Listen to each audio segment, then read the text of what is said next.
ప్రభునందు ప్రియమైన అవన స్నేహితులారా, మరి ఒకసారి మా YouTube channel Holi God prayer fellowship Vizag తరపున దేవుని వాక్యాన్ని మీతో పంచుకోవడానికి దేవుడు నాకు అనుగ్రహించిన ఈ గొప్ప భాగ్యాన్ని బట్టి మొదటిగా దేవాది దేవునికి ఎంతగానో కృతజ్ఞతాస్తుతులు చెల్లించున్నాను.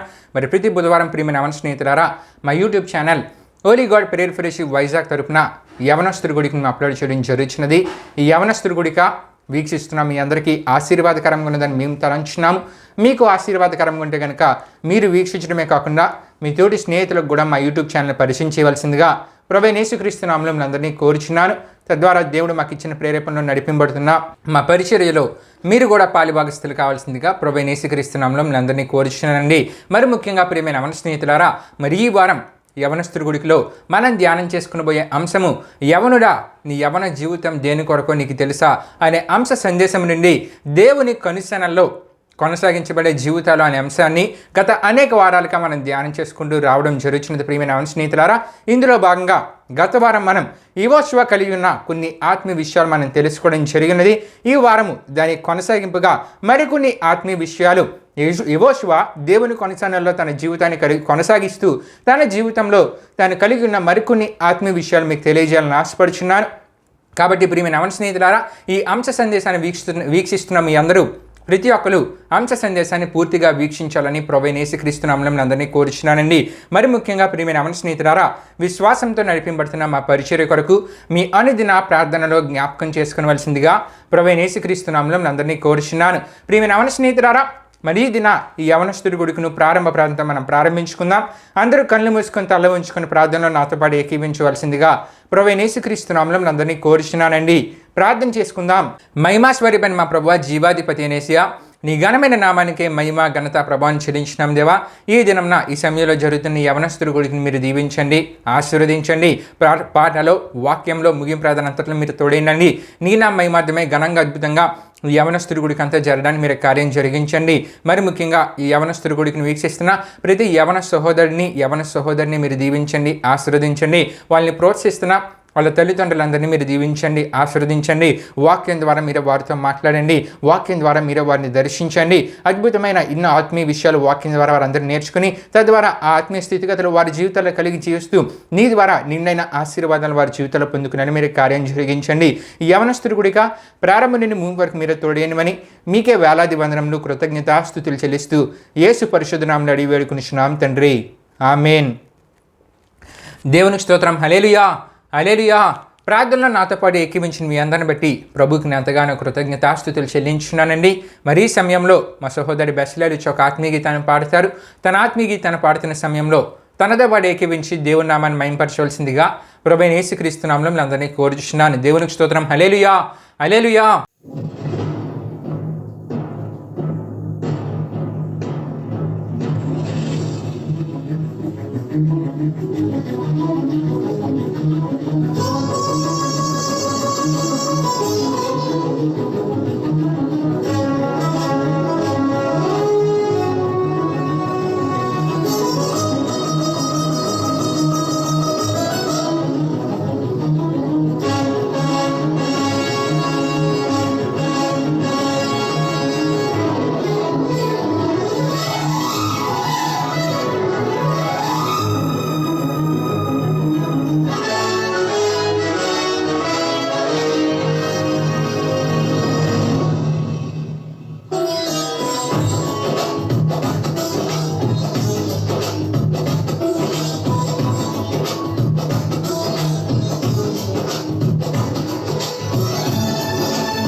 నైవేద్యము నీకే అర్పించి కీర్తింతును.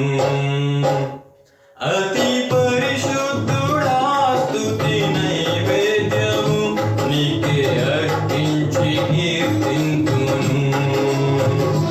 నీవు నా పక్షమై నన్ను దీవించగా, నీవు నా తోడువై నన్ను నడిపించగా, జీవింతును నీ కోసమే.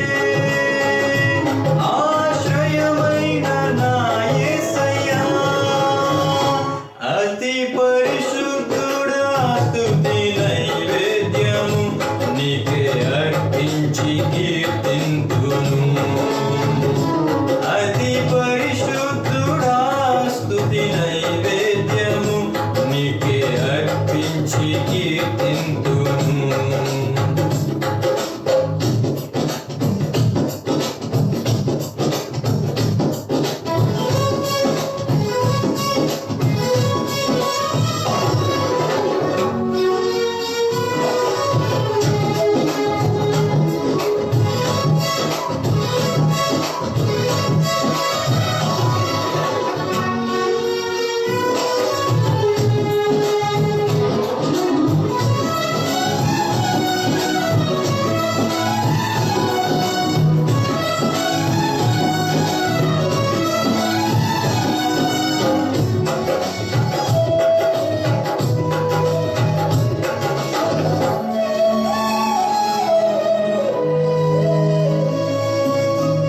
సర్వోన్నతమైన స్థలములయందు నీ మహిమ వివరింపగా ఉన్నతమైన నీ సంకల్పము ఎన్నడూ ఆశ్చర్యమే.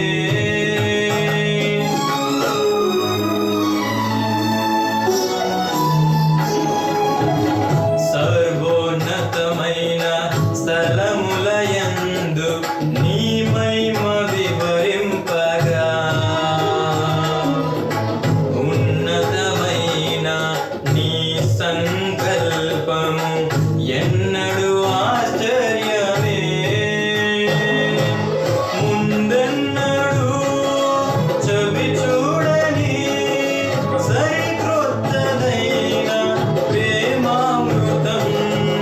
ముందెన్నడూ చవి చూడని సరికొత్తదైన ప్రేమామృతం నీలోనే దాచావు ఈనాటికై. నీ రుణం తీరదు ఏ నాటికి. నీలోనే దాచావు ఈనాటికై. నీ రుణం తీరదు ఏ నాటికి.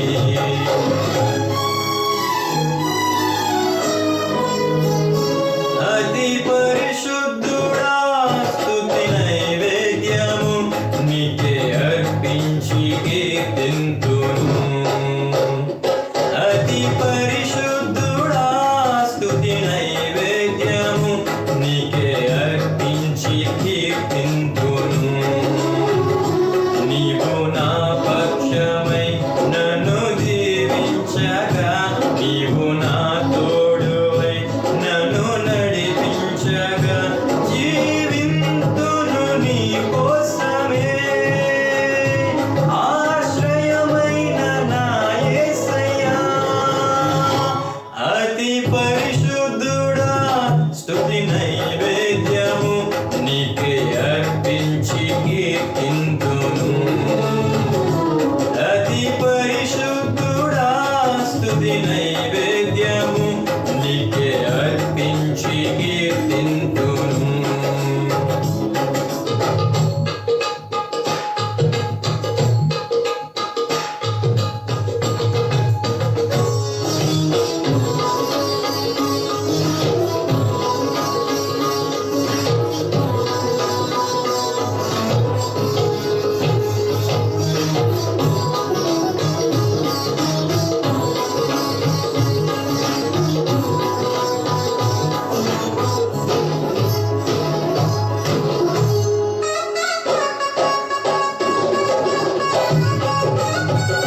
మంచి చూసావయ్యా, నీ ప్రేమ చూపితివి నా యేసయ్యా.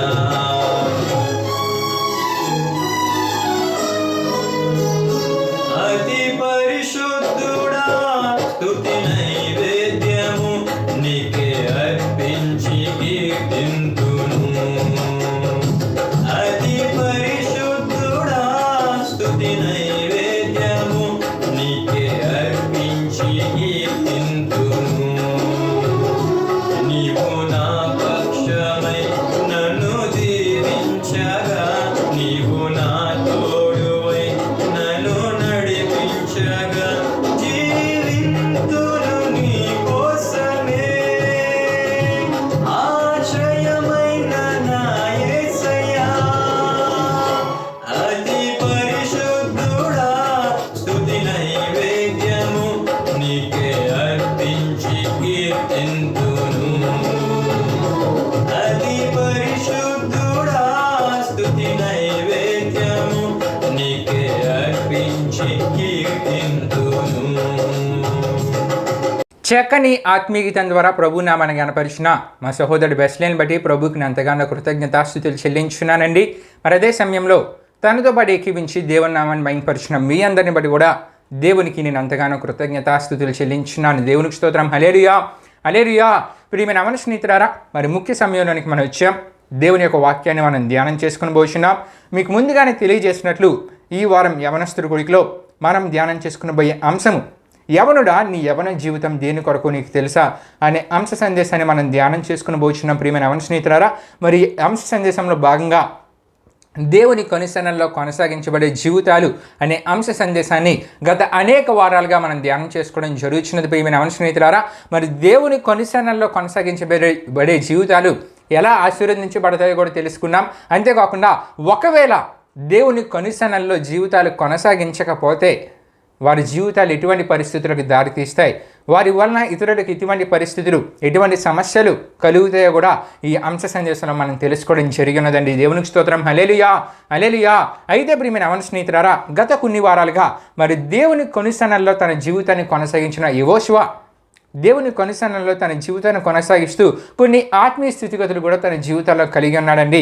మరి ఈ విషయాలు గత కొన్ని వారాలుగా మనం ధ్యానం చేసుకుంటూ రావడం జరుగుతున్నది. మరి గత వారం ప్రియమైన యవన స్నేహితులారా, యెహోషువ కలిగి ఉన్న ఆత్మీయ స్థితిగతిలో ఒకటిగా మంచి సమాచారాన్ని తీసుకుని వచ్చినవానిగా, మంచి సమాచారం తెలియజేసేవానిగా యెహోషువ గురించి గత వారం మనం తెలుసుకోవడం జరిగినది. అంతేకాకుండా గొప్ప ధైర్యవంతుడు అనే విషయాన్ని కూడా ప్రియమైన యవన స్నేహితులారా గత వారం మనం తెలుసుకున్నాం. చివరిలో విశ్వాస వీరుడని కొన్ని విషయాలు చెప్పుకుంటూ మరికొన్ని విషయాలు వచ్చే వారం మనం ధ్యానం చేసుకుంటామని చెప్పుకొని గత వారం అంశ సందేశాన్ని మనం ముగించుకోవడం జరిగినది. ప్రియమైన యవన స్నేహితులారా, మరి ఈ వారం దానికి కొనసాగింపుగా యెహోషువ తన జీవితంలో కలిగిన విశ్వాసం గురించి కొన్ని విషయాలు ఈ వారం మీకు తెలియజేయాలని ఆశపడుచున్నాను. కాబట్టి ప్రియమైన యవన స్నేహితులారా, ఈ అంశ సందేశాన్ని వీక్షిస్తున్న మీరు వాక్యాన్ని పూర్తిగా వినాలని ముందుగా ప్రభువైన యేసుక్రీస్తు నామములో అందరినీ కోరుచున్నానండి. ఎందుకంటే వాక్యాన్ని పూర్తిగా వీక్షించడం ద్వారా దేవుడు ఏదో ఒక మాట ద్వారా మనతో మాట్లాడతారు, ఏదో ఒక ఆత్మీయ విషయాన్ని దేవుడు మనకు తెలియజేస్తారు. కాబట్టి వీక్షించడం ద్వారా దేవుడు కోరే మంచి ఆత్మీయతను మన జీవితంలో కలిగిండి దేవుడు మన జీవితాల్లో సిద్ధపరిచిన నిన్నైన ఆశీర్వాదాలు మన జీవితాల్లో మనం పొందుకోగలం. దేవునికి స్తోత్రం. హల్లెలూయా, హల్లెలూయా. కాబట్టి ప్రియమైన యవన స్నేహితులారా, మరొకసారి మీకు ఈ విషయాన్ని తెలియజేస్తున్నాను. వాక్యాన్ని శ్రద్ధగా వినండి. ప్రభువైన యేసుక్రీస్తు నామములో అందరినీ కోరుచున్నానండి.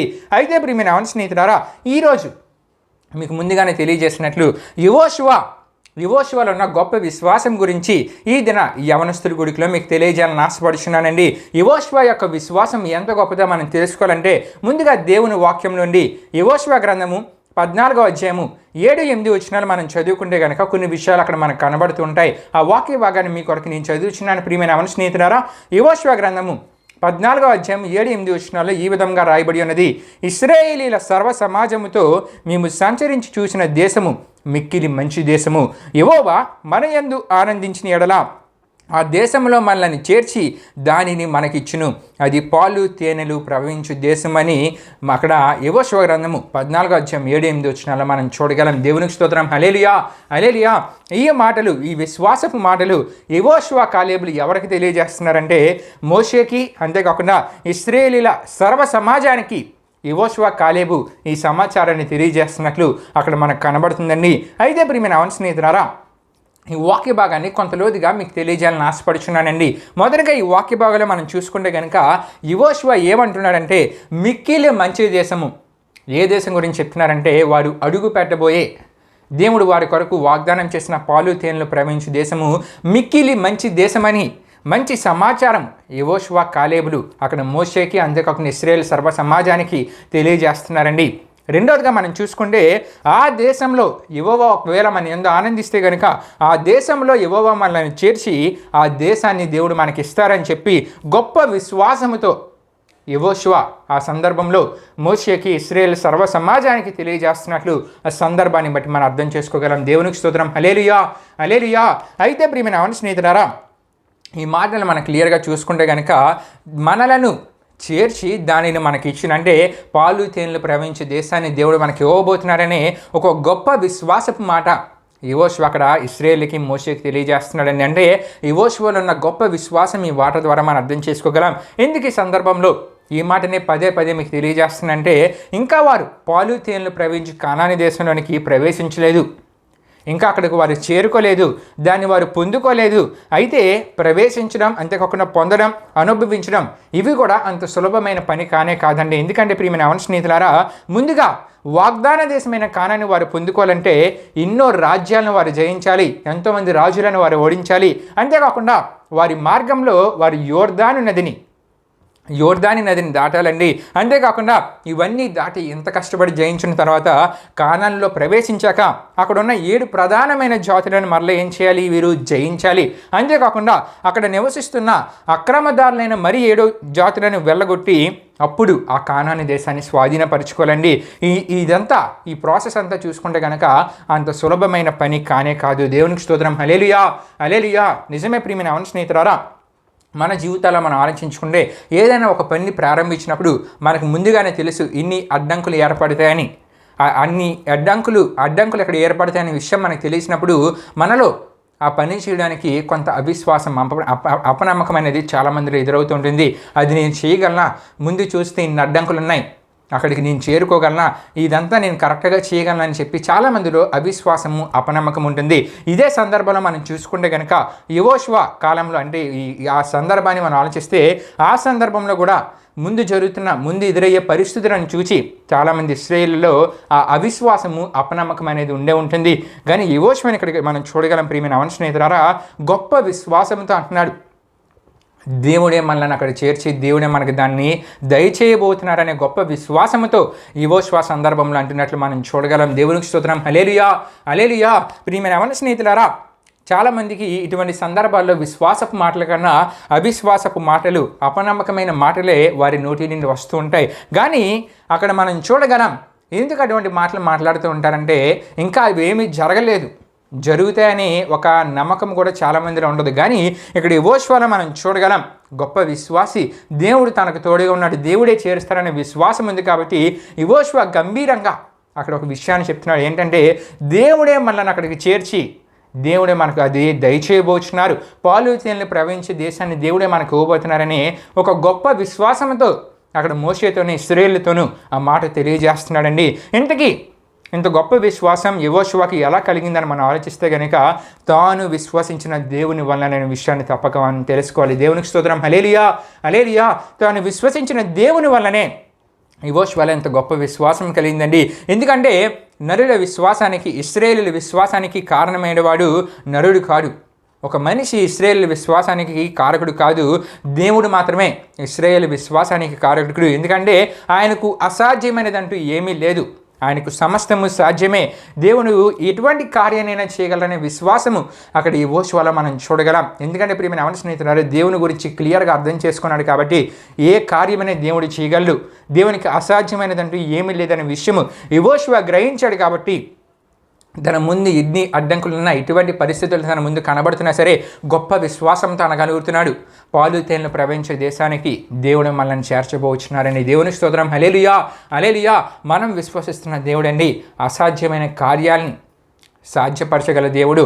ఏ కార్యము దేవునికి అసాధ్యము కాదు. మనుషులకు అసాధ్యమైనది అవ్వచ్చు, మనుషులు అది చేయలేకపోవచ్చు, కానీ దేవునికి సమస్తము సాధ్యమే. ఈ విషయాలు మీరు తెలుసుకోవాలనుకుంటే కనుక సమూయేలు మొదటి గ్రంథం 15:29, ద్వితీయోపదేశకాండం 32:39, సంఖ్యాకాండం 23:19, ఇర్మియా గ్రంథం 32:26-27, మార్కు సువార్త 10:27 ద్వారా ఈ అసాధ్యమైన దేవుని గురించిన మరికొన్ని విషయాలు మీరు తెలుసుకోగలరండి. దేవునికి స్తోత్రం. హల్లెలూయా, హల్లెలూయా. అయితే ప్రియమైన అవన స్నేహితులారా, యెహోషువ గురించి ఇంకా మనం చూసుకుంటే కనుక తాను విశ్వసించిన దేవుని శక్తిని చాలా గొప్పగా యెహోషువ అంచనా వేశాడండి. దేవుని యొక్క శక్తి గురించి అర్థం చేసుకున్నవాడు కాబట్టి, దేవుని గురించి తెలుసుకున్నవాడు కాబట్టి, దేవుడు ఎటువంటి శక్తి గలవాడు తెలుసుకున్నవాడు కాబట్టి దేవుని యొక్క శక్తిని గొప్పగా అంచనా వేశాడు. అంతేకాకుండా చాలా ఉన్నతముగా దేవుని యొక్క శక్తిని అంచనా వేశాడు. తిరుగులేని శక్తిగా దేవుని యొక్క శక్తి, తిరుగులేని శక్తి అనే గొప్ప విశ్వాసంతో యెహోషువ ఉన్నాడు కాబట్టి ప్రియమైన అవన స్నేహితులారా, తాను విశ్వాసంగా ఉండగలిగాడు. అంతేకాకుండా ఇశ్రాయేలీలందరినీ విశ్వాసంతో నింపాడు. అంతేకాకుండా ప్రియమైన అవన స్నేహితులారా, తన వారిని ప్రియమైన అవన స్నేహితులారా విశ్వాసంతో నింపగలిగాడు. దేవునికి స్తోత్రం. హల్లెలూయా, హల్లెలూయా. అంటే ప్రియమైన అవన స్నేహితులారా, యెహోషువ దేవుని యొక్క శక్తిని ఒక గొప్ప శక్తిగా తను అంచనా వేశాడు కాబట్టి ప్రియమైన అవన స్నేహితులారా, తను విశ్వాసంగా నడవగలిగాడు, ముందుకు వెళ్ళగలిగాడు, ఇశ్రాయేలీలందరినీ విశ్వాసంతో నింపగలిగాడండి. అయితే ప్రియమైన అవన స్నేహితులారా, దినాల్లో చాలామంది క్రైస్తవ యవనుల పరిస్థితులు ఎలాగొన్నాయని మనం ఆలోచిస్తే కనుక దేవుని శక్తిని తక్కువగా వారు అంచనా వేస్తూ ఉంటారు. మరలా దేవుని దగ్గరికి వచ్చి అద్భుత కార్యాలు జరగాలని చెప్పి దేవుని దగ్గరికి వచ్చి కోరుతూ ఉంటారు. నీవు దేవుని శక్తిని తక్కువగా అంచనా వేసి దేవుని దగ్గరికి వచ్చి అసాధ్యమైన కార్యాలు జరిగిపోవాలని చెప్పి దేవుని దగ్గర నువ్వు ప్రార్థిస్తే కనుక నీ అంత విశ్వాసభ్రష్టుడు, నీ అంత విశ్వాస మూర్ఖుడు ఇంకొకడు లేడనే విషయాన్ని తప్పక నువ్వు గ్రహించాలి. ఎందుకంటే దేవుని శక్తిని నువ్వు తక్కువగా అంచనా వేస్తున్నావు. దేవుని దగ్గరకు వచ్చి అసాధ్యమైన కార్యాలు జరిగిపోవాలి, దేవా నా జీవితంలో ఇది జరిగిపోవాలి, అది జరిగిపోవాలని ప్రార్థిస్తున్నావు. నువ్వు ఇలా ప్రార్థిస్తే కనుక నీ అంత విశ్వాసభ్రష్టుడు, విశ్వాస మూర్ఖుడు ఇంకొకరు లేడు. అందులో నీవే ప్రథమమైన వాడమనే విషయాన్ని కూడా నీవు గ్రహించాలి. ఎందుకంటే ప్రియమైన అవన స్నేహితులారా, ఇంత క్లియర్గా ఈ విషయాలు మీకు తెలియజేయడానికి గల కారణం, చాలామంది వారి జీవితాల్లో దేవుడు ఎన్నో అద్భుతాలు చేసేయాలి, దేవుడు వారు అనుకోలేని కార్యాలు చేయాలి, అసాధ్యమైన కార్యాలు వారి జీవితంలో దేవుడు చేయాలని చెప్పి వారు దేవుని దగ్గరికి వచ్చి ప్రార్థిస్తూ ఉంటారు. కానీ లోపల దేవుని శక్తిని తక్కువగా అంచనా వేస్తూ ఉంటారు. దేవుడు ఆ కార్యాన్ని చేయగలరా? నిజమే, ఇన్ని అడ్డంకులు ఉన్నాయి కదా, ఆ కార్యం నా జీవితంలో జరుగుతుందా? ఇన్ని అడ్డంకులు ఉన్నాయి కదా, నేను అనుకున్న ర్యాంక్ నా జీవితంలో సాధించగలనా? ఇన్ని అడ్డంకులు నాకు ఎదురుగా కనబడుతున్నాయి కదా, నేను అనుకున్న ఉద్యోగాన్ని నేను సంపాదించుకోగలనా? ఇది అసాధ్యమే అని చెప్పి లోపల దేవుడు కూడా చేయలేడు అనే ఒక దేవుని శక్తిని తక్కువగా అంచనా వేసేవారుగా చాలామంది క్రైస్తవ యవనులు ఈ దినాల్లో మనకు కనబడుతున్నారు. ప్రియమైన అవన స్నేహితులారా, ఈ విషయాన్ని మీకు క్లియర్గా తెలియజేస్తున్నారు. క్లియర్గా ఒక విషయాన్ని మీకు తెలియజేస్తుందండి. దేవుని శక్తిని గొప్పగా అంచనా వేసి, అత్యున్నతంగా నువ్వు అంచనా వేసి దేవుడు ఏదైనా చేయగలనే, అసాధ్యమైన కార్యాన్ని కూడా దేవుడు చేయగలనే అంచనా నీవు వేయగలిగితే నువ్వు ఏ కార్యాన్నైనా దేవుని ద్వారా పొందుకోగలవని చెప్పి నీ జీవితంలో నువ్వు పూర్తి విశ్వాసంతో ముందుకు వెళ్ళగలిగితే ఎటువంటి కార్యాన్ని దేవుడు నీ జీవితంలో చేయగలండి. దేవునికి స్తోత్రం. హల్లెలూయా, హల్లెలూయా. ప్రియమైన అవన స్నేహితులారా, అక్కడ మోషే కాలంలో మనం చూడగలం, ఈ యెహోషువ కాలేబులతో పాటు ఇంకా 10 మంది వెళ్ళారండి. ఇంకా 10 మంది యెహోషువ కాలేబులతో పాటు వెళ్ళారు. అయితే ఆ 10 మంది తీసుకుని వచ్చిన సమాచారము ఇశ్రాయేలీలను ఏం చేసిందంటే అవిశ్వాసులుగా, అంతేకాకుండా కలవరపడేలా, ఆందోళన చెందేలా, వారిలో ఒక భయాందోళన కలిగించే పరిస్థితులు, అవిశ్వాసపు అపనమ్మకం కలిగే పరిస్థితులు వారిలో ఎదురయ్యేలా చేసే. కానీ ఈ యెహోషువ కాలేబులు వారి తీసుకుని వచ్చిన విశ్వాసపు మాటలు మరలా వారిలో విశ్వాసాన్ని నింపాయండి. దేవునికి స్తోత్రం. హల్లెలూయా, హల్లెలూయా. అంటే వెళ్ళిన 10 మంది చెడ్డ సమాచారం తీసుకుని వచ్చి ఇశ్రాయేలీలందరినీ అవిశ్వాసపు మార్గం వైపు నడిపించే ప్రయత్నం వారు చేశారు. కానీ యెహోషువ కాలేబులు చెప్పిన మాటలు విన్న తరువాత వారిలో మరలా విశ్వాసం కలిగింది. నిజమే, దేవుడు ఎటువంటి కార్యాన్నైనా చేయగలడు, దేవుడు మనకిచ్చిన వాగ్దాన దేశాన్ని మన కొరకు దయచేయడానికి సిద్ధంగా ఉన్నారనే విశ్వాసము, నమ్మకము ఇశ్రాయేల్లో మరలా కలిగిందండి. దేవునికి స్తోత్రం. హల్లెలూయా, హల్లెలూయా. ప్రియమైన అవన స్నేహితులారా, వారు యెహోషువ కాలేబులు చెప్పిన మాట, మనము ప్రవేశించబోచున్న ఈ పాలు తేనెలు ప్రవహించే దేశాన్ని దేవుడే మనకు దయచేయబోచున్నారనే ఒక విశ్వాసపు మాట ఎప్పుడైతే యెహోషువ కాలేబులు వారికి తెలియజేశారో అప్పుడు ఇశ్రాయేలీయుల్లో మరలా వారిలో ఉన్న అవిశ్వాసం అంతా పోయింది. దేవుడు ఉన్నాడు కదా, దేవుడు చేయగలడు, దేవుడు మళ్ళీ అక్కడికి చేర్చగలడనే విశ్వాసం మరలా ఇశ్రాయేల్ అందరిలో కలిగిందండి. దేవునికి స్తోత్రం. హల్లెలూయా, హల్లెలూయా. ప్రియమైన అవన స్నేహితులారా, ఇటువంటి విశ్వాసాన్ని దేవుడు మన యొద్ద నుండి కోరుతున్నారండి. అయితే ఇటువంటి విశ్వాసాన్ని దేవుడు మన యొద్ద నుండి ఎందుకు కోరుకుంటున్నారో ఈ సందర్భంలో మీకు తెలియజేయాలని ఆశపడుచున్నానండి. ఈ విషయాలు అపోస్తులైన పౌలు గారు యూదా క్రైస్తవులకు రాసి తెలియపరిచిన హెబ్రీయులకు రాసిన పత్రిక 11వ అధ్యాయంలో మనకు కనబడుతుంటాయి. అయితే ఇక్కడ నూతనంగా దేవునిలోనికి వస్తున్న వాళ్ళ కొంత ఆలోచన కొన్ని ప్రశ్నలు కలుగుతుంటాయి. ఏమిటంటే ఇక్కడ దేవుడు మన యొద్ద నుండి ఎటువంటి విశ్వాసాన్ని కోరుకుంటున్నాడని చెప్తున్నారు. మరి అపోస్తులైన పౌలు గారు చెప్పిన మాటలు చెప్పడం ఏంటి, దేవుడు చెప్పలేడా అని కొంతమందిలో ప్రశ్న కలుగుతుంటుంది. అయితే ప్రియమైన స్నేహితులారా, ఇక్కడ మీకు ఒక విషయాన్ని క్లియర్గా నేను తెలియజేయాలని ఆశపడుచున్నాను. విశ్వాసానికి సంబంధించిన ప్రతి విషయాన్ని లోతుగా మనం తెలుసుకోవాలనుకుంటే ప్రియమైన స్నేహితులారా, దేవుడు చెప్పిన మాటలు తెలుసుకోవాలి. అంతేకాకుండా ఆయన పిలిచిన ఆయన ఖచ్చితమైన సేవకులు చెప్పే మాటలు కూడా మనం తెలుసుకోవాలండి. దేవునికి స్తోత్రం. హల్లెలూయా, హల్లెలూయా. అపోస్తులైన పౌలు గారు ఖచ్చితమైన సేవకుడు. దేవుడు తనకు చెప్పిన ప్రతి పని సరైన రీతిలో చేశారు కాబట్టి అపోస్తులైన పౌలు గారు విశ్వాసం గురించి చెప్పిన మాటలని ఈ సందర్భంలో మీకు తెలియజేయాలని ఆశపడుతున్నాను.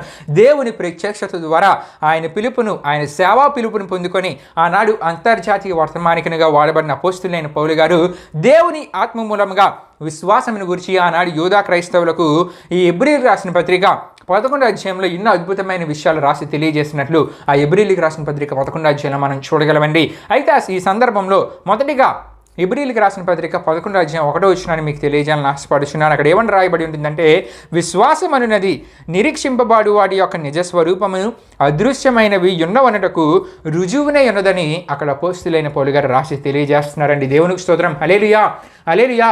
ఈ మాట గురించి అపోస్తులైన పౌలు గారు అక్కడ రాసి తెలియజేసిన ఆ మాట యొక్క అర్థాన్ని ముందుగా తెలియజేయాలని ఆశపడుతున్నానండి. విశ్వాసం గురించి అపోస్తులైన పౌలు గారు అక్కడ రాసి తెలియజేస్తూ, విశ్వాసం అంటే కనబడనిది ఉన్నాయని నమ్మడమే విశ్వాసం అంటూ, అంతేకాకుండా దాన్ని చూడలేదు మనం కానీ దేవుని మాటలు మనలో కలుగు చేసిన విశ్వాసంలో నుండే సమస్తము ఉందని విశ్వాసముతో చూచుచు నమ్ముచున్నాము. ఇది ఆ విశ్వాసమని అపోస్తులైన పౌలు గారు చాలా లోతుగా అర్థమయ్యే రీతిలో అక్కడ మాట రాస్తున్నారండి. ప్రియమైన స్నేహితులారా, ఇక్కడ కొన్ని విషయాలు మీకు తెలియజేయాలని ఆశపడుచున్నాను. ఏమిటంటే, చూసి నమ్మేది విశ్వాసం కాదు. చూసి నమ్మేది విశ్వాసం కాదు కానీ చూడక నమ్మేదే దేవుని యందు విశ్వాసం అనేది. దేవునికి స్తోత్రం. హల్లెలూయా, హల్లెలూయా. ఈ దినాన్ని దేవుడు మనకు కనబడలేదు కానీ మనము దేవుడు ఉన్నాడని విశ్వసిస్తున్నాం. చూడక విశ్వసిస్తున్నాం కాబట్టి చూడక నమ్మేదే విశ్వాసం. రెండోది ఇంకొక విషయాన్ని మీకు తెలియజేయాలని ఆశపడుచున్నానండి. మనం చూసుకుంటే కనుక జరగనిది జరుగుతుంది అని నమ్మేదే విశ్వాసం. దేవుడు మన జీవితాల్లో కొన్ని కార్యాలు చేయబోతున్నారు, ఆ ముందే విశ్వాసం మనలో కలుగుతుంది. ఈ కార్యం దేవుడు నా జీవితంలో చేయబోతున్నారు, ఎందుకంటే నేను దేవుడు కోరే మంచి ఆత్మీయతను కలిగి జీవిస్తున్నాను. దేవుడు నా జీవితంలో ఏ కార్యం అయితే కావాలనుకుంటున్నానో ఆ కార్యాన్ని దేవుడు చేయబోతున్నారంటే జరగనిది జరుగుతుంది అని విశ్వసించడమే గొప్ప విశ్వాసమే అన్నది. దేవునికి స్తోత్రం. హల్లెలూయా, హల్లెలూయా. అంతేకాదు ప్రియమైన స్నేహితులారా, కనబడనిది ఉంది అని నమ్మడమే విశ్వాసము. మనకి దినాన్ని పరలోక రాజ్యం మనకు కనబడలేదు కానీ ఉంది అని మనం నమ్ముతున్నాం, విశ్వసిస్తున్నాం. కనబడనిది ఉంది అని నమ్మడం ఏంటండి? విశ్వాసమే అన్నది. అడిగేది దేవుడు ఇచ్చాడు, దేవుని ద్వారానే అది మనకు కలిగిందని అనేది నమ్మడమే విశ్వాసమే అన్నది. నిజమే ప్రియమైన స్నేహితులారా, చాలామంది దేవుని దగ్గరకు వచ్చి దేవుని చాలా అడుగుతూ ఉంటారు. దేవుడు వారి జీవితాలు దయచేసిన తర్వాత అవి వారిగా పొందుకున్నారని చెప్పి బయట చెప్పుకుంటూ ఉంటారు. కానీ అది దేవుని ద్వారా వారు పొందుకున్నారనే విషయాన్ని వారు గ్రహించలేరండి. ఎందుకంటే వారిలో విశ్వాసం లేదు. నీవు దేవుని ఒకటి అడిగావు, అది దేవుడు నీకు దయచేసినప్పుడు అది దేవుని ద్వారానే నేను పొందుకున్నాను అనే ఒక గొప్ప విశ్వాసం నీలో ఉండాలి. దేవునికి స్తోత్రం. హల్లెలూయా, హల్లెలూయా. ఈ సందర్భంలో కొన్ని విషయాలు మీకు తెలియజేయడం జరిగినదండి. ఏంటంటే, చూసి నమ్మేది విశ్వాసం కాదు, చూడక నమ్మేది విశ్వాసం. జరగనిది జరుగుతుంది అని నమ్మడమే విశ్వాసం. అంతేకాకుండా కనబడనిది ఉంది అని నమ్మడమే విశ్వాసం. అడిగేది దేవుడు ఇచ్చాడని నమ్మడమే విశ్వాసం. ఈ మాటలు మనకి కొంత విచిత్రంగా, అంతేకాకుండా నమ్మశక్యము కానివిగా మనకు అనిపిస్తూ ఉంటాయి. కానీ ప్రియమైన స్నేహితులారా, విశ్వాసంతో నమ్మితే గనుక ఇవన్నీ మనం నమ్మగలిగితే దేవుని మహిమా కార్యాన్ని మన జీవితాల్లో మనం చూడగలమండి. దేవునికి స్తోత్రం. హల్లెలూయా, హల్లెలూయా. ప్రియమైన స్నేహితులారా, దేవుడు మన యొద్ద నుండి ఇటువంటి విశ్వాసాన్ని కోరుతున్నారు. ఇటువంటి గొప్ప విశ్వాసాన్ని దేవుడు మన యొద్ద నుండి కోరుతున్నారండి. పాత నిబంధన కాలంలో మనం చూసుకుంటే కనుక ప్రియమైన స్నేహితులారా, దేవుని భక్తులు, దేవుని ప్రజలు ఇటువంటి విశ్వాసాన్ని కలిగి జీవించారండి.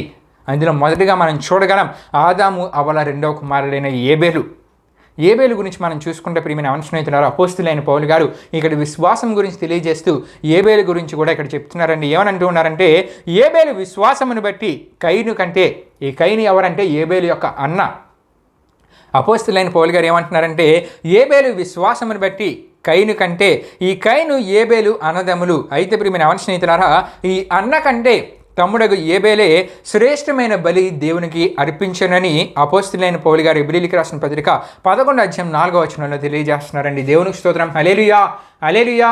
ప్రియమైన అమన స్నేహితులారా, ఏబేలు గురించి ఇక్కడ మనం ఆలోచిస్తే కనుక దేవుడు ఉన్నాడని ఏబేలు మొదటగా నమ్మాడండి. దేవుడు ఉన్నాడని నమ్మకపోతే దేవునికి శ్రేష్టమైనది ఇవ్వలేడు.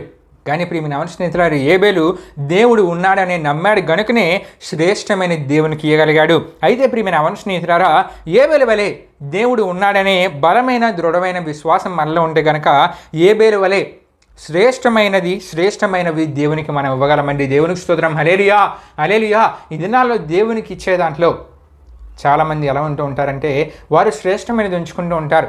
దేవునికి ఇచ్చేది నార్మల్గా వారికి నచ్చినట్లు ఇచ్చేస్తూ ఉంటారు. కానీ దేవునికి నీవు ఇచ్చేది ఎలా ఉండాలంటే శ్రేష్టమైనది దేవునికి నీవు ఇచ్చేవానిగా నీవు ఉండాలండి. యవ్వన కాలంలో నీవు దేవునికి శ్రేష్టమైనవి ఇవ్వగలిగితే దేవుడు నీ జీవితంలో నీకు కావాల్సిన శ్రేష్టమైన ఆశీర్వాదాలు రిటర్న్ నీకు దేవుడు దయచేస్తాడు.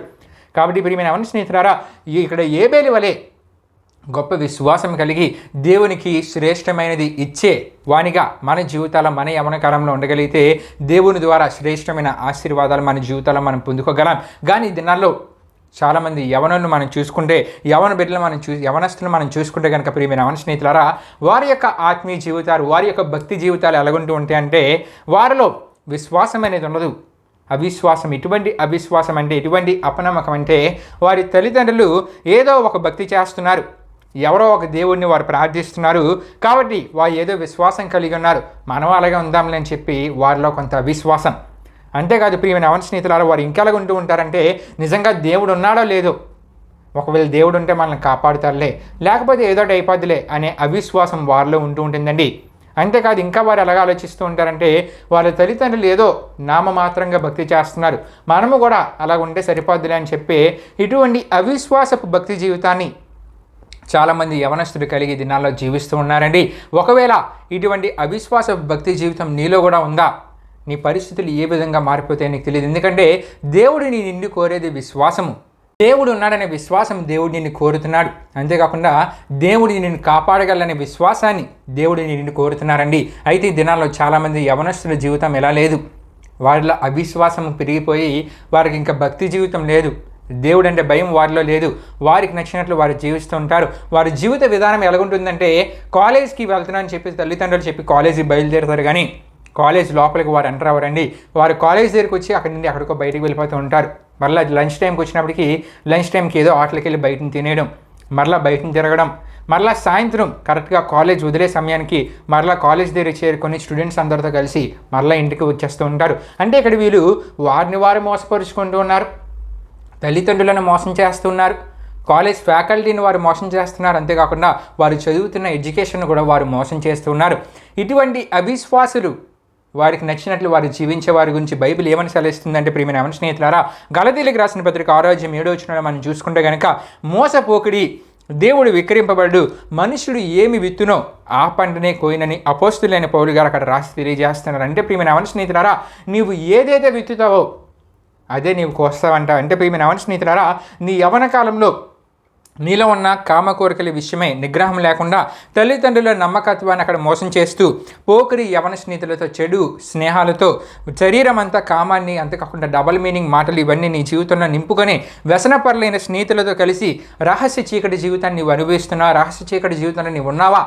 ఇటువంటి జీవితంలో నీవు ఉంటే గనక, ఇటువంటి అందరినీ మోసపరిచే జీవితం నీలో ఉంటే గనక నీకు ఇటువంటి పరిస్థితులు ఎదురవుతూ ఉంటాయంటే నీవు తిరుగుతున్న అమ్మాయి నేను మోసం చేయవచ్చు, నీవు ఎవరితో ఏ అబ్బాయితో అయితే తిరుగుతున్నావో ఆ అబ్బాయి నేను మోసం చేయొచ్చు, నీవు తిరుగుతున్న స్నేహితులే చివరికి నేను మోసం చేసి నిన్ను విడిచిపెట్టేయచ్చు. ఎందుకంటే ఎవరు ఏదైతే విత్తుతారో దాన్నే వస్తారంట. నీవు అందరినీ మోసం చేస్తూ నీ జీవితంలో నువ్వు బ్రతుకుతున్నావు కాబట్టి నీతో ఉన్న వారందరూ చివరికి నేను ఏం చేస్తారని మోసపరుస్తారు. అటువంటి పరిస్థితులు నీ జీవితంలో నీ ఎదుర్కొనక తప్పదని దేవుని వాక్యం బట్టి క్లియర్గా మనకు అర్థమవుతుంది. అంతేకాదు ప్రియమైన అవన స్నేహితులారా, రెండో మోసం ఎలాగుంటుందంటే నీవు ఈ జీవితాన్ని ఆ మోసంతోనే అనుభవిస్తున్నా బాగానే ఉందని అనుకుంటావు, నీకు వివాహం జరిగిన తరువాత నువ్వు ఇంకా అదే మోసకరమైన పరిస్థితులు అవిశ్వాసంగా నీ జీవితంలో నువ్వు ముందుకు వెళ్తున్నావా, అదే మోసాన్ని నీ పిల్లల రూపంలో ఎవరో ఒకరి రూపంలో నీవు మరలా నీ జీవితంలో ఎదుర్కొనక తప్పదు. కారణం ఏమిటంటే నీవు మోసపరుస్తూ అందరినీ మోసం చేస్తూ నీ జీవిస్తున్నావు. నీకు నచ్చినట్లు నీవు జీవిస్తున్న ఏ భయము లేక నీకు అసలు భక్తి జీవితం లేదు, ఏది లేదు నీలో. నీకు నచ్చినట్లు నీవు జీవిస్తూ అందరినీ మోసం చేస్తూ నీవు జీవిస్తున్నావు కాబట్టి ఇప్పుడు నీకు కూడా అవే పరిస్థితులు నీ జీవితంలో నీవు ఎదుర్కొనక తప్పదని దేవుని వాక్యం క్లియర్గా తెలియజేస్తుందండి. ఇటువంటి వారే చాలామంది మనం చూస్తూ ఉంటాం. కొంతమంది డాక్టర్లకి ఫోన్ చేసి చెప్తూ ఉంటారు, వారికి ఉన్న సమస్యలని డాక్టర్లు తెలియజేస్తూ ఉంటారు. నేను ఒక విషయాన్ని చూస్తూ ఉన్నానని టీవీలో చూస్తున్నప్పుడు ఒక యవన సహోదరి ఒక డాక్టర్ గారిని ఒక విషయాన్ని అడుగుతున్నారు. ఏమని అడుగుతున్నారంటే ఆమె ఒక అబ్బాయితో తిరిగారంట, బాయ్ ఫ్రెండ్ అంట అతను. ఆ అబ్బాయితో తిరిగారంట, ఆ అబ్బాయితో శరీర సంబంధాన్ని కూడా ఆమె కలిగి ఉన్నారంట. చివరికి కొన్ని రోజుల తర్వాత ఆమెకి ఏ విషయం తెలియజేయబడిందంటే ఆ అబ్బాయికి ఎయిడ్స్ ఉందనే విషయము ఆమెకు తెలియజేయబడింది. ఎప్పుడైతే ఆమెకు ఆ విషయం తెలియజేయబడిందో ఆమెలో కొంత భయం కలిగింది. తనతో నేను శరీర సంబంధాన్ని పెట్టుకున్నాను కదా, ఇప్పుడు నాకు కూడా ఎయిడ్స్ అనేది నాకు వస్తుందా? మా ఇంట్లో పెళ్లి సంబంధాలు చూస్తున్న డాక్టర్ గారు, నాకు ఇక్కడ చూస్తే నాకు చాలా భయం కలుగుతుంది. దీనికి మీరే ఏదో సలహా తెలియజేయాలి, పరిష్కారాన్ని తెలియజేయాలని చెప్పి ఆవేదపడుతూ డాక్టర్ గారి దగ్గర యవన సహోదరుడు తెలియజేస్తున్నారని. ఇంకొక యవన సహోదరుడు డాక్టర్ గారికి ఫోన్ చేసి ఏమని అంటూ ఉన్నాడంటే, నేను నాకన్నా ఎక్కువ వయసులో ఉన్న ఒక స్త్రీతో అక్రమ సంబంధాన్ని పెట్టుకున్నాను. ఆమె యొక్క భర్త మరణించారు. అయితే ఆమె యొక్క భర్త ఎయిడ్స్తో అంతేకాకుండా క్యాన్సర్ రోగంతో మరణించారు. ఇప్పుడు ఆమెకు కూడా ఎయిడ్స్ రోగం అనేది ఉంటుందా? ఆమెతో కూడా నేను అక్రమ సంబంధాన్ని పెట్టుకున్నాను, శరీర సంబంధాన్ని పెట్టుకున్నాను. ఇప్పుడు ఆమె ద్వారా నా జీవితంలో ఎటువంటి పరిస్థితి వస్తుందా? చాలా భయమేస్తుంది డాక్టర్ గారు, దీనికి మీరే ఏదో ఒక పరిష్కారాన్ని తెలియజేయాలని చెప్పి డాక్టర్ గారి దగ్గర ఆవేదపడుతూ తన సమస్యను డాక్టర్ గారు తెలియజేస్తున్నారండి. ఇటువంటి వారిని ఎంతోమందిని భయం గుప్పిట్లో జీవిస్తున్న ఎంతోమంది యవనస్తులని దినాల్లో మనం చూస్తున్నాం. దీనికి గల కారణం ఏమిటని మనం ఆలోచిస్తే కనుక దేవుడు ఉన్నాడనే విశ్వాసం వారిలో లేదు, దేవుడు ఉన్నాడనే నమ్మకం వారిలో లేదు. కాబట్టి వారికి నచ్చినట్లు జీవిస్తూ ఏ భయము లేక ఏ భక్తి జీవితం లేదా వారికి నచ్చినట్లు వారు జీవిస్తున్నారు. కాబట్టి వారి జీవితంలో వారి నచ్చినట్లు జీవిస్తున్న సందర్భంలో వారికి ఎదురవుతున్న కొన్ని పరిస్థితులు బట్టి వారి జీవితంలో వారు ఎదుర్కొన్న సమస్యలను తట్టుకోలేక చాలామంది ఎంతో భయంతో, కొంతమంది అయితే వారి యొక్క ప్రాణాలను వారి తీసుకుంటున్న వారిని మనం చూస్తుంటాం. కొంతమంది ఆ భయాన్ని తట్టుకోలేక ఎలాగైనా సమస్య నుండి బయటపడాలని ఏవో రకరకాల నిర్ణయాలు తీసుకుంటున్న ఎంతోమంది యవనస్తుని దినాల మనం చూస్తున్నాం. దీనికి గల ప్రధాన కారణం వారిలో ఉన్న అవిశ్వాసం అండి. ఒకవేళ వారి విశ్వాసం కలిగి ఉంటే కనుక దేవుడు వారిని చూస్తున్నాడనే భయం వారిలో ఉంటుంది. కాబట్టి ఏ పాపం చేయడానికి ముందుకు వెళ్ళరు. మంచి భక్తి జీవితాన్ని కలిగి ఉంటారు. కాబట్టి ఏ పాపపు స్థితికి వారి జీవితాల్లో చోటీరు. కాబట్టి ఇటువంటి పరిస్థితులు వారి జీవితాల్లో వారు ఎదుర్కోలేరండి. కాబట్టి ప్రియమైన స్నేహితులారా, మన జీవితాల్లో దేవుడు మన్నింటి కోరుతుంది విశ్వాసము. ఇటువంటి గొప్ప విశ్వాసాన్ని కలిగి మన జీవితంలో మనం ముందుకు వెళ్ళగలిగితే దేవుడు మన కొరకే సిద్ధపరిచిన శ్రేష్టమైన ఆశీర్వాదాలని మన జీవితాల్లో మనం పొందుకోగలమండి. దేవునికి స్తోత్రం. హల్లెలూయా, హల్లెలూయా. ప్రియమైన యవన స్నేహితులారా, ఏబేలు లాంటి విశ్వాసం ఉంటే మన యవన జీవితాలను మనం శ్రేష్టంగా ఉంచుకోగలమండి. ఈ దినాల్లో చాలామందిని మనం చూస్తున్నాం. బైబిల్లో గొప్ప గొప్ప వ్యక్తుల పేర్లు కలిగి ఉంటూ ఉంటారు, కానీ వారి వలె శ్రేష్టమైన జీవితాన్ని వారి జీవితాల్లో వారు కలిగి ఉండరండి. వారి జీవితాలు ఎలాగుంటాయంటే దేవుని ప్రేమించడంలో స్వచ్ఛమైన స్థితి వారిలో ఉండదు, నకిలీ అనేది ఉంటూ ఉంటుంది. అంతేకాకుండా జీవితం క్రీస్తులా మంచిగా పవిత్రంగా కల్మషం లేకుండా వారి జీవితాలు ఉండవు. అంతా చెడే, అంతా అపవిత్రమైన తలంపులే, కుళ్ళుతో కూడిన జీవితాన్ని వారు కలిగి ఉంటూ ఉంటారు. అంతేకాకుండా వారితో స్నేహం చేసేవారిని కూడా ఇటువంటి కుళ్ళుతో నింపడమే కొంతమంది బ్రతుకుల వారి యొక్క ప్రధాన లక్ష్యమై ఉంటుందండి. అంటే వారు బైబిల్లో గొప్ప గొప్ప వ్యక్తులు వేర్లైతే పెట్టుకుంటారు, కానీ వారు అటువంటి శ్రేష్టమైన జీవితాన్ని వారు కలిగి ఉండరు, అటువంటి పవిత్రమైన జీవితాన్ని వారు కలిగి ఉండరు. మరలా వారి జీవితంలో వారి వలె ఆశీర్వాదాలు పొందుకోవాలని వారు ఆశిస్తూ ఉంటారు. ఒకవేళ నువ్వు వారి వలె శ్రేష్టమైన జీవితాన్ని, పవిత్రమైన జీవితాన్ని, మంచి ఆత్మీయతను నువ్వు కలిగి లేకపోతే వారి వలె నీ జీవితంలో నువ్వు ఆశీర్వాదాలు ఎలా అనుభవించగలవు? అనుభవించలేవు, సరికదా దేవుని కోపానికి గురవుతావు. కాబట్టి ప్రియమైన యవన స్నేహితులారా, నీ పేరును బట్టి నీవు ఎటువంటి జీవితాన్ని కలిగి ఉండాలి. బైబిల్లో చాలామంది వారి యొక్క ఆత్మీయత ఎలాగుంది, వారి యొక్క పవిత్ర జీవితం ఎలాగుంది, వారి జీవితంలో వారు ఎలా ముందుకు వెళ్ళారు, వాటిని నిదర్శనంగా మనం తీసుకొని వారి వలె మనం జీవించగలిగితే దేవుని ద్వారా నిండైన ఆశీర్వాదాలు మన జీవితంలో మనం పొందుకోగలమండి. ఇక్కడ ఏబేలు మనం చూసుకుంటే కనుక దేవుడు ఉన్నాడని నమ్మాడు గనుకనే అక్కడ ఏబేలు ఏం చేశాడంటే దేవునికి శ్రేష్టమైనది దేవునికి అర్పించడానికి ముందుకు వచ్చాడండి. దేవునికి స్తోత్రం. హల్లెలూయా, హల్లెలూయా. ఏబేలు ఇటువంటి జీవితాన్ని కలిగి ఉండటం బట్టే ప్రియమైన యవన స్నేహితులారా, ఏబేలు ఎటువంటి మంచి పేరును పొందుకోగలిగాడంటే మనం చూడగలం. దేవుని వాక్యంలో మనం చూసుకుంటే కనుక నీతి క్రియల మూలమైన నీతిమంతుడని దేవుని ద్వారా ఏబేలు సాక్ష్యం పొందుకోగలిగాడండి. ఈ విషయం మనకి యోహాను రాసిన మొదటి పత్రిక 3:12, హెబ్రీయులకు రాసిన పత్రిక 11:4 ద్వారా మనకి తెలియజేయబడుతుంది. ఏబేలు దేవుడు ఉన్నాడని నమ్మాడు, విశ్వసించాడు. గొప్ప విశ్వాసం ఏబేల్లో ఉంది కాబట్టి అక్కడ విశ్వాస వీరుల జాబితాలో మొదటగా ఏబేలు పేరుని మనం చూడగలం. ప్రియమైన అవన స్నేహితులారా, ఏబేల్లో ఉన్న విశ్వాసం గురించి అపోస్తలుడైన పౌలు గారు అక్కడ తెలియజేశారు. ఏబేలు వంటి విశ్వాసం మనలో కూడా ఉంటాయి. ప్రియమైన అవన స్నేహితులారా, మనకు దేవుడు శ్రేష్టమైన ఆశీర్వాదాలు దేవుడు మనకు దయచేయడానికి సిద్ధంగా ఉన్నారండి. ప్రియమైన అవన స్నేహితులారా, ఈ వారం ఇక్కడతో ఈ అంశ సందేశాన్ని ముగిద్దామని ఆశపడుచున్నాను. వచ్చే వారం మరికొంత లోతుగా మరి ఈ అంశ సందేశంలో మరికొన్ని విషయాలు మీకు తెలియజేయాలని ఆశపడుచున్నాను. కాబట్టి ఈ అంశ సందేశాలను పూర్తిగా మీరు వీక్షిస్తూ తద్వారా దేవుడు మీతో మాట్లాడే ప్రతి విషయాన్ని గ్రహించి అటువంటి ఆత్మీయ స్థితిని మీ జీవితంలో మీరు కలిగి గొప్ప విశ్వాసము, గొప్ప నమ్మకం మీ జీవితంలో దేవుని మీద మీరు కలిగి ఉండగలిగితే శ్రేష్టమైన దీవెనకరమైన ఆశీర్వాదాలు మీ జీవితంలో మీరు పొందుకోగలరండి. దేవుడి పరిశుద్ధ వాక్యాన్ని మన వెనుకల్లో దీవించిన గాక. ప్రభు మిమ్మల్ని దీవించిన గాక. ఆమేన్. ప్రియమైన యవన స్నేహితులారా, ఈ యవనస్తుడి గుడికి ముగింపు ప్రాంతం మనం ముగించుకుందామండి. అందరూ కళ్ళు మూసుకొని తల ఉంచుకొని ప్రార్థనలో నాతో పాటు ఏకీవించవలసిందిగా ప్రభువైన యేసుక్రీస్తు నామములో అందరినీ కోరుచున్నాను. ప్రార్థన చేసుకుందాం. మహిమా స్వరూపని మా ప్రభువా జీవాధిపతి అనేసిగా నీ ఘనమైన నామానికి మహిమా ఘనత ప్రభావం చెల్లించున్నాం దేవా. ఇప్పుడు వరకు జరిగిన యవనస్తుడి కొడుకులో మాతో పాటు తోడుగుని నడిపించిన దేవా, మీకే వేలాది వందనములు కృతజ్ఞతాస్తుతులు చెల్లించినవేసా. ఎన్నో అద్భుతమైన ఆత్మీయ విషయాలు ఈ సందేశం ద్వారా ఈ దినాన్ని మేము తెలుసుకోవడానికి మీ కృపను కాపుదలను మాకు అనుగ్రహించిన దేవా, మీకే వేలాది వందనములు కృతజ్ఞతాస్తుతులు చెల్లించినవేసా. మరి యెహోషువ వలన గొప్ప విశ్వాసం గురించి మేము తెలుసుకుంటూ ఏబేలు వలె గొప్ప విశ్వాసంతో మేము ముందుకు వెళ్ళగలిగితే శ్రేష్టమైన దీవెనకరమైన ఆశీర్వాదాలు నీ ద్వారా మేము పొందుకోగలమని ఈ అంశ సందేశం ద్వారా మాతో మాట్లాడిన దేవా, ఈ వాక్యాన్ని విన్న ప్రతి యవనస్తుడు వాళ్ళు ఇంకా అవిశ్వాసం ఏమైనా ఉంటే ఆ అవిశ్వాసం నుండి బయటపడి గొప్ప విశ్వాసం నీ యందు వారి జీవితాల్లో కలిగండి. నీ ద్వారా నీవు వారి కొరకు సిద్ధపరిచిన నిండైన ఆశీర్వాదాలు వారి జీవితాలు వారు పొందుకునేలా మీరు కార్యం జరిగించండి. ఈ వాక్యాన్ని వీక్షించిన ప్రతి యవనస్తుని మీరు దీవించండి, ఆశీర్వదించండి. ఈ యవనస్తుడు గుడిక ప్రారంభం నుండి ముందు వరకు తోడైనందుకు మీకే వేలాది వందనములు కృతజ్ఞతాస్తుతులు చెల్లిస్తూ యేసు పరిశుద్ధ నామములో అడిగి వేడుకునిచున్నాం తండ్రి. ఆమేన్. యేసు రక్తమే జయం, ప్రవేశ రక్తమే జయం, ప్రవేశ రక్తం సంపూర్ణమైన విషయం. అపవాది క్రియలు కనుక నాశనం కలుగునుగాక. ఆమేన్.